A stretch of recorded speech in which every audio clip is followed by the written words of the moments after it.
Hi, welcome to the GenX Glam and Gab channel here on YouTube. It is great to see everyone, whether you're new, whether you're coming back, and especially if you're new, this is my first hey, welcome to the channel moment. So indeed, welcome. So glad you found us. Please stay tuned in. Go through the GenX Glam and Gab archives. That goes for all of y'all.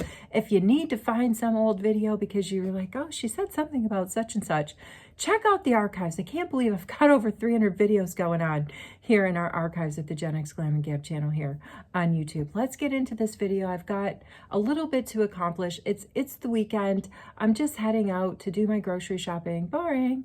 And I will go to Shoppers Drug Mart because it is 20 times the points on purchases over 75 bucks today. And I had such great luck last week when I went out to Shoppers.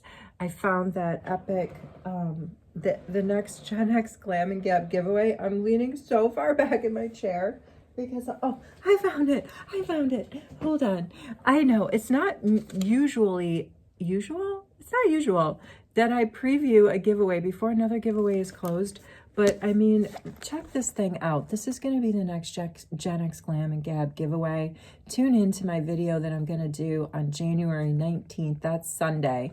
Because on January 19th, the current GenX Glam and Gab giveaway winner will be announced, and we'll need to connect on the GenX Glam giveaway at gmail.com email address. I don't know who that's going to be yet. I usually wake up on Sunday and it's like the first thing I do. I pull up the URL for the giveaway video, and then I search up the commentpicker.com and I plug that URL and I'm like, start the drawing. It's really exciting for me. I'm starting part of my life routine to pick giveaway winners on Sunday mornings. Anyway, so this giveaway will be available when I upload that video on January 19th, my January 19th video. So that is like Back to the Future type stuff.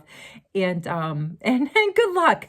Nobody's even entered yet. I'm just so excited about this one. But my point being, I hope I'm going to go to different Shoppers Marts today than I went to last weekend. I got to drive a little bit further, but whatever. I'm ready for it. I've mentally prepared for it. I don't have all day in the world to loaf around, but I definitely do want to check out some of my other favorite Shoppers Marts that are a little bit further away. But Carrie, I'm going to one today that carries Guerlain. And if you're following my channel, you know I love Guerlain. All right, so we need to get into this. We need to finish my face. What have I done so far? This week, I feel like I've been talking about color correcting. We had a subby, Dawn, bless your heart, speak out. Hey, can you elaborate a little bit more into color correcting? Did that in a video that I did recently that I had a heck of a time uploading. I filmed it in the morning, didn't get uploaded till the evening. Don't even ask. Don't even. You don't want to know. So I hope that was helpful. Today I've got color correction on this side of my face, and this side of my face I don't. So I just thought, like, because I have such a minimalistic hand, you know, and what I do, I just was like thinking, like, will people be able to tell? So this is the side that has color correcting. I'm gonna lean in. Okay, now this is the side that doesn't. Can you see that there are, like, this side is less smooth than this side? Maybe this side, you know, in this area here, you can still see some of my dark circles, and I'm just gonna come down here on my lids, you know, if, like, discolorations on the lids are a little bit more diminished than on this side. I just kind of, and I only use 2 products to do this. Okay, so in beauty school, we were taught that the concealing stage, color correcting stage is meant, and this is an important word to keep in mind, folks, because I need morale to stay high in my community. Okay, high morale. That's what we're all about. Okay, high morale. And I say that because we were taught in beauty school that the concealing and color correcting stage is meant to diminish imperfections, okay, on our face, not erase. And why do I say, like, this is an important distinction to remember to keep your morale high? Because I don't want anybody out there bummed that they can't get that filtered, smooth look, you know, when they're working on their own face and feel like there's some secret ingredient in the sauce that they're missing. There isn't.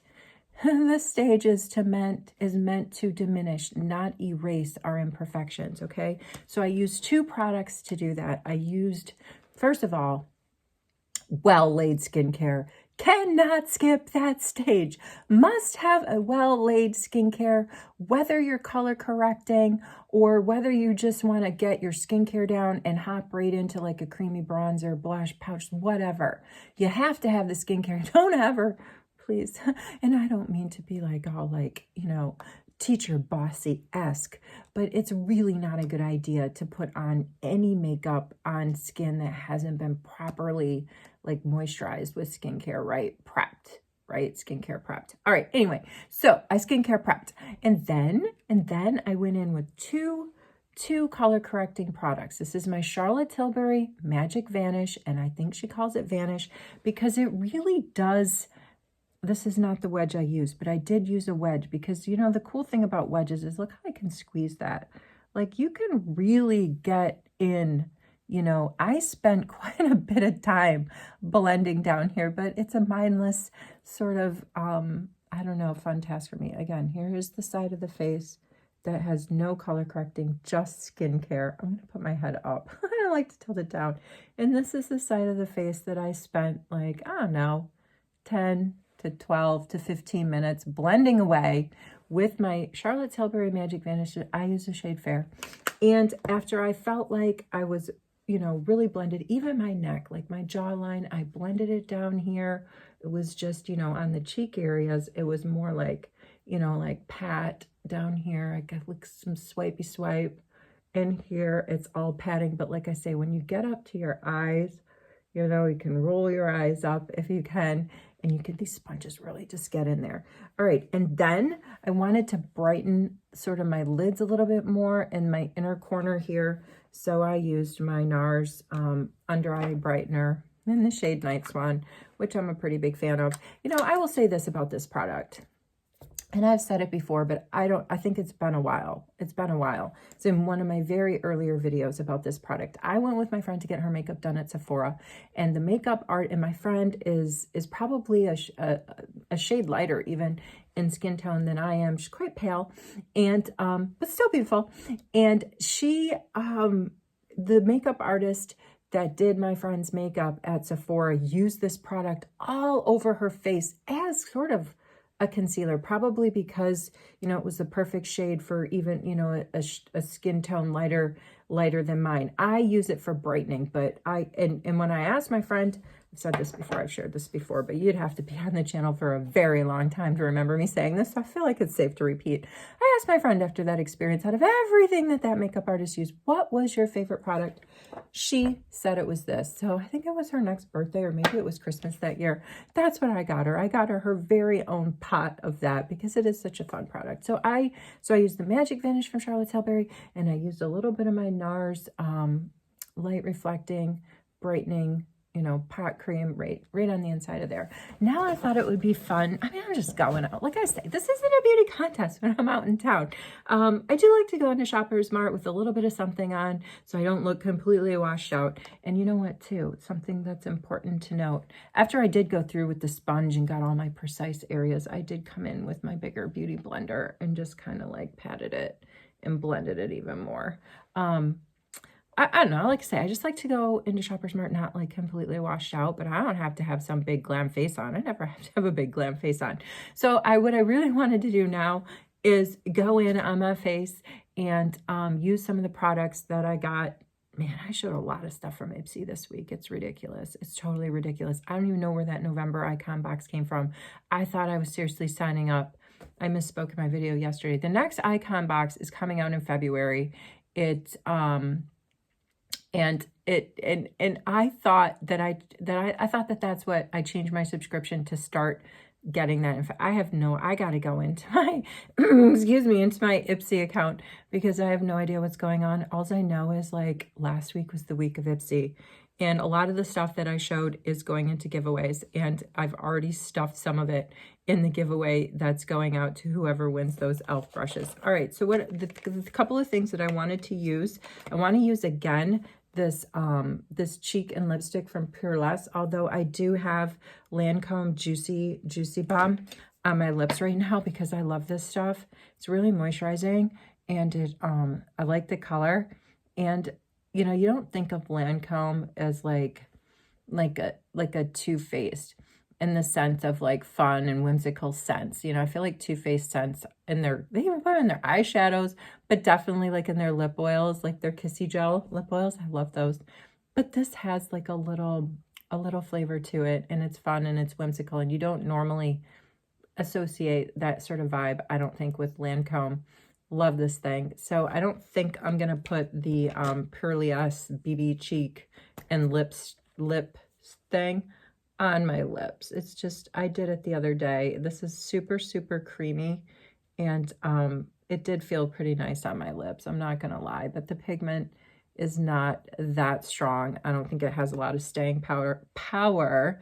I think we need a stampy brush. I blended this the other day when I used it very, very quickly with my beauty blender. And I think that because this is so creamy and so balmy almost, blending this with a beauty blender, in fact, probably the fingers are the best, picks up way too much product. So that's something to keep in mind when you're trying to decide how to blend stuff out. You know, you really need to like get a good feel, literally a good feel for the consistency of whatever the formula is, for you to decide, oh, should this be a brush? Should this be my hands? Should this be, you know, a beauty blender? And then when you make your decision on a brush, for example, then it's like, well, what kind of brush should I use? So this is very balmy. I'm not gonna lie.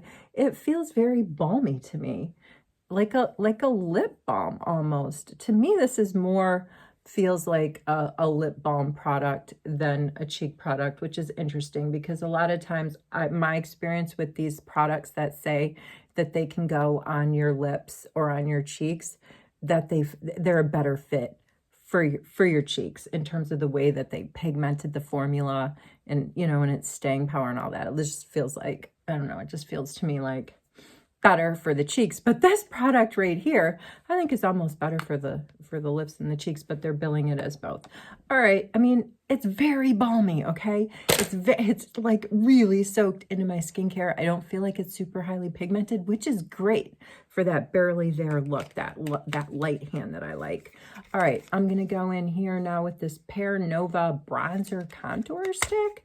This also came in Ipsy. I'm not sure if this was something, this might have been something I added on. I'm not exactly sure that this was something that came in the January BoxyCharm. So one side says medium and the other side says medium, but it's like got like, it's two-toned. I have no idea what to, medium. Oh, they're both two-toned. Are they the same? Let's swatch them. I think we need the face. I think we need our face here. Let me get the fake face out here. Okay, so this is, that's one side. Ooh, I kind of like that. I like that kind of brown. There it is on me. Yeah, the deeper, I don't know, for contour, the better for me. All right, let's see. Let's look at them side by side. It's hard to tell on her face, but no, you can definitely tell. That's that ashier, lighter brown. There. Huh. Here we go. Wow, that was a weird spot to swatch. All right. Yeah, you can see it when it's, you can see they're completely different. What should I do? What should I do? I think I'm going to go for the deeper one, and it's just going to be a little bit. I'm going to use it. Hair all over the place. I just threw my hair up today. I need to do a proper after. I mean, I did take a shower. TMI. It is a wash and dry the hair day. I just didn't want to do it this morning. I just threw it up, and I am going to I'm going to do like a nice wash and dry and straightening. Yeah, welcome to my Saturday night. A little bit later, just for errands. I feel like I can get away with it. Wow, I don't know if I really like this that much.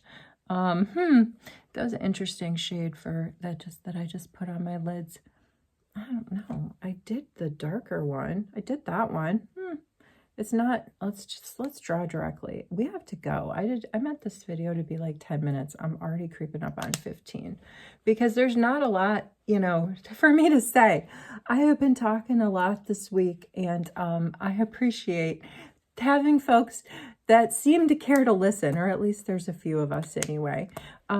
So there we go. Just a little more. So recap recap. Oh, I want us to look too. Once this is, I feel like I'm going to be almost done. I'm almost done with all this stuff.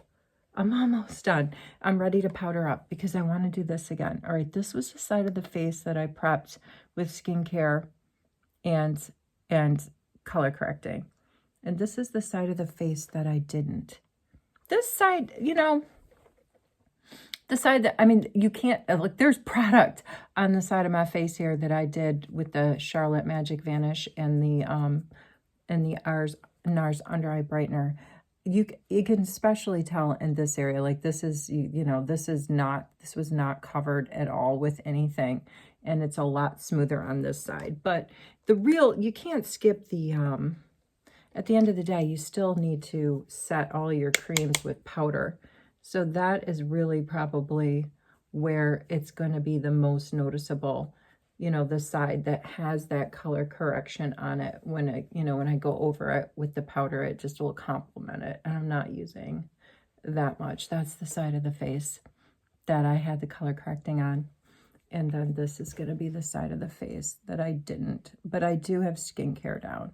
It's just a lot nicer to you know, to set your face when you've got some sort of color correcting down, I think. Some product for it to stick to, because right on this side of my face where I didn't do any of the color correcting, the only thing that this powder really has to stick to is one, you know, the skincare, and two, I guess, you know, those bits of creamy blush balm and contour stick that I put down. Let's before we get totally out of here, let's get out the old Guerlain meteorites, my cute fluffy brush here from Essence, and just do an all over the face set, because I feel like these meteorites just kind of give me that extra like setting glow that's kind of fun to have in a powder. I'm actually gonna keep going with the Guerlain. Tiny bit of my soft pink Guerlain blush, and then I'm out the door. Wherever you are, whatever you're doing, I hope that you're well. I thank you again for hanging out with me. Thank you for supporting my community. Thank you to everybody that's been writing like, hey, congratulations on the subby count. I know it's so exciting. It's climbing. And it makes me so happy that people want to hang out with me. It truly does. Wherever you are, whatever you're doing. I hope you're well. Take care, and I'll see you in the next video.